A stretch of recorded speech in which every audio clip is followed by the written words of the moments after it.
तो hello guys welcome two माय new blog. तो किसी प्रॉब्लम बहुत दिन है ब्लॉग आसी पार नाला सॉरी।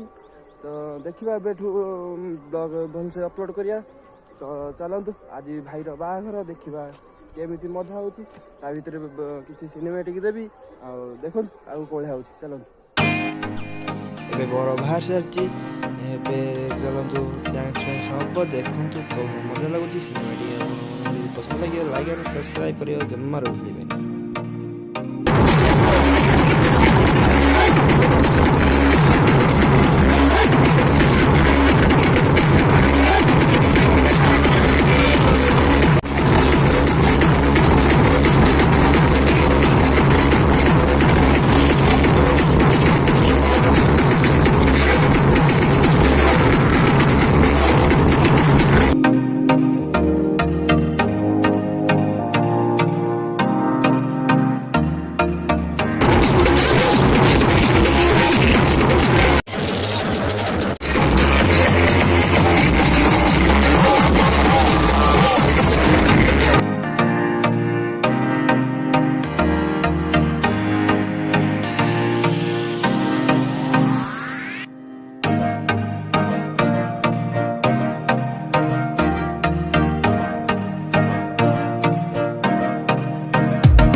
आई होप आपण ये वीडियो पसंद लगी लाइक एंड सब्सक्राइब करेंगे जमार भूलें।